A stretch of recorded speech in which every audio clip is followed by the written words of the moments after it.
আমাদের প্রতিবেশী দেশ ভারত এই মুহূর্তে ভিসার ব্যাপারে কিছুটা রেস্ট্রিকশন হয়েছে। তারা ভিসা দেবেন কি দেবেন না এটা তাদের ব্যাপার। যে আমি পর্যটন মন্ত্রণালয়ের দায়িত্বে আছি, এক ইনফরমেশন দেওয়া হয়ে গেল। দুই, যেটা তোমার দুটো প্রশ্ন, একটা হলো যে আমাদের প্রতিবেশী দেশ ভারত এই মুহূর্তে ভিসার ব্যাপারে কিছুটা রেস্ট্রিকশন হয়েছে। পর্যটন মন্ত্রণালয়ের বিষয় এটা না, এই গেল এক নম্বর। আর তারা ভিসা দেবেন কি দেবেন না এটা তাদের ব্যাপার, এটা আমাদের কোনো বক্তব্য এখানে নেই। দুই, তিন, যে নম্বর প্রশ্ন হলো যে পর্যটন শিল্পের বিকাশের জন্য কি করা হবে।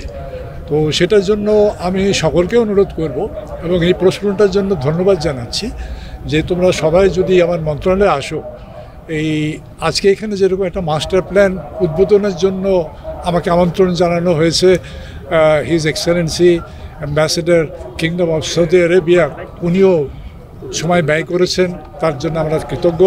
নগদের সর্বোচ্চ বার 167 টাকা রিচার্জে পাবেন 1 লাখ টাকা পুরস্কার। আরও আছে প্রতি সপ্তাহে পুরস্কার ও ক্যাশব্যাক। এবং আমি যে প্রতিষ্ঠান এখানে উদ্বোধন হলো তাদেরকেও আমরা আন্তরিক ধন্যবাদ এবং অভিনন্দন এবং কৃতজ্ঞতা জানাচ্ছি যে আমাদের যুব সমাজকে তারা এগিয়ে নিয়ে যাওয়ার জন্য এই পদক্ষেপ নিয়েছেন। তো এই ব্যাপারে পর্যটন মন্ত্রণালয় পর্যটন সম্পর্কে তোমাদের বিভিন্ন তথ্য ইনশাল্লাহ তোমরা যদি মন্ত্রণালয়ে আসো আমরা একদিন আলাপ আলোচনা করলাম। আমার বিশদ পরিকল্পনা আছে, তবে সেটা আজকে এই মুহূর্তে এখানে মানে এটা প্রপার জায়গাটা নয় এই পর্যটনের ব্যাপারটা আলোচনা করব।